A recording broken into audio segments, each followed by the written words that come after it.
Good morning, dear students. As the different uh, Slavic nationalities struggle to define their identity and independence, the Balkan area became an area of intense conflict. तो जैसे ही ये Slavic nationalities जो Slavic nationalities थे, ये जो struggle करना प्रारंभ किए, अपनी पहचान बताने लगे और स्वतंत्रता के लिए संघर्ष करने लगे, तो बाल्कन एरिया में काफ़ी कॉन्फ्लिक्ट क्रिएट हुआ, संघर्ष और तनाव बढ़ गया। The Balkan states were fiercely jealous of each other. तो ये जो बाल्कन स्टेट थे, जो बाल्कन रीजन में जो ये राज्य थे, ये आपस में एक दूसरे से बहुत ही घृणा करते थे, जलन रखते थे। And each hope to gain more territory at the expense of the others. तो ये ज़्यादा से ज़्यादा टेरिटरी चाहते थे, अपनी सीमा विस्तार चाहते थे।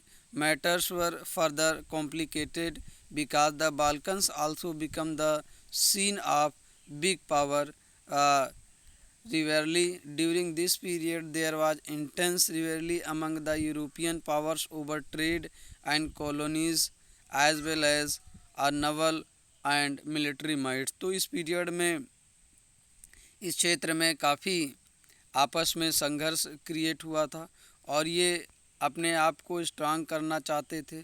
और यूरोपियंस पावर जो थी वो भी अपने आप को व्यापार में और कॉलोनीज डेवलप करने में ज़्यादा मजबूत करना चाहती थी। और नवल सेना नौसैनिक नेवी एंड मिलिट्री माइट्स, तो जो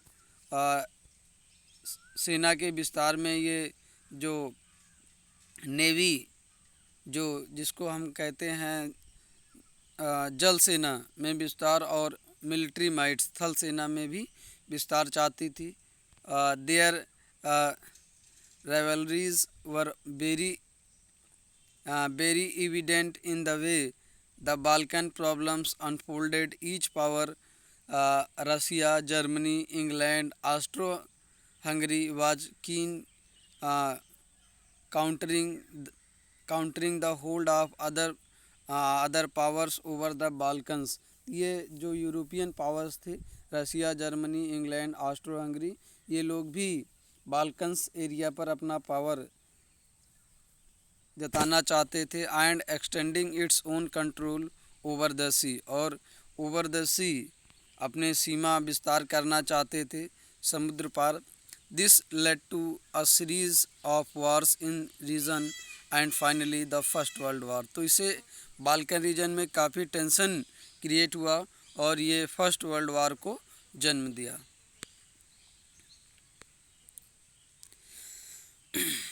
यहाँ पे आप मैप देख रहे हैं, ये क्रिएट किया गया है, a map celebrating the British Empire. तो ब्रिटिश एम्पायर, ब्रिटिश साम्राज्य को ये मैप रिप्रेजेंट कर रहा है।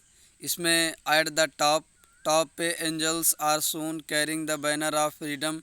यहाँ पे टॉप पे एंजल्स दिखाए गए हैं जो स्वतंत्रता का बैनर लिए हुए हैं। टॉप पे फ्रीडम फ्रीडम फ्रीडम। और इसके बाद इन द फोरग्राउंड, नीचे फोरग्राउंड पे आप देखेंगे तो ब्रिटानिया,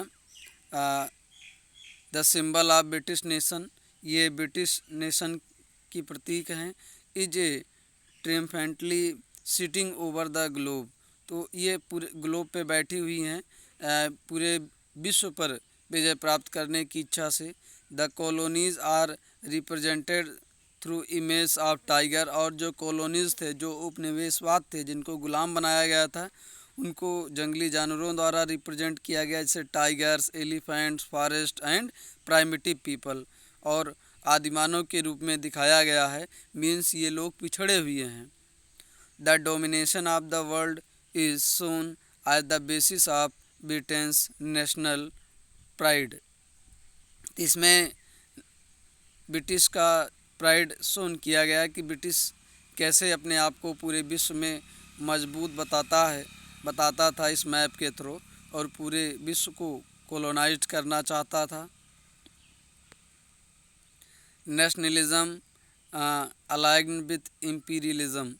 तो अब जो नेशनलिज्म है वो अलाइंड विथ इम्पीरियलिज्म। अब नेशनलिज्म के थ्रू ये उपनिवेशवाद डेवलप करना चाहते थे। Led Europe to disaster in 1914, but meanwhile many countries in the world which had been colonized by the European powers in the 19th century began to oppose imperial domination। तो अब Europe पर भी खतरा मंडराने लगा ब्रिटिश पर, क्योंकि जो भी ब्रिटिश गवर्नमेंट जिसको कोलोनाइज्ड किया था या अदर यूरोपियन पावर्स कहीं पे भी कोलोनाइज्ड किए थे, वो सब अब आज़ादी के लिए विरोध करने लगे, क्योंकि उस समय इंडिया भी ब्रिटिश का कोलोनाइज्ड था, ब्रिटिश का गुलाम था, ब्रिटिश का उपनिवेशवाद था। तो सब लोग राष्ट्रवाद की भावना से प्रेरित होकर के एक स्वतंत्र राष्ट्र के रूप में डिमांड करने लगे। The anti imperial movements that developed everywhere were nationalist. तो जो एंटी इम्पीरियल मूवमेंट, अब साम्राज्यवाद के खिलाफ आंदोलन शुरू हुआ विश्व में, that developed everywhere were nationalist. तो ये भी एक नेशनलिस्ट भावना थी, राष्ट्रवाद की भावना थी, क्योंकि हमारे भारत में भी एंटी इम्पीरियल मूवमेंट्स डेवलप हुआ, ब्रिटिश के अगेंस्ट लोग संघर्ष करना प्रारंभ किए, तो उसे राष्ट्रवाद कहा गया। In the sense that they all struggle to form independent nation states. तो और सब लोग स्ट्रगल करने लगे, एक नेशन स्टेट डेवलप करना चाहते थे। And were inspired by a sense of collective national unity forged in confrontation with imperialism.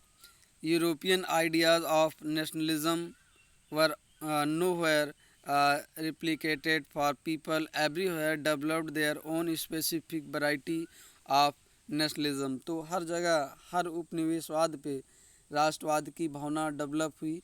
But the idea that societies should be organised into nation state came to be accepted as natural and universal. तो ये जो nation state की जो idea develop हुई थी, इसको natural माना गया और यूनिवर्सली इसको एक्सेप्ट किया गया। Thank you.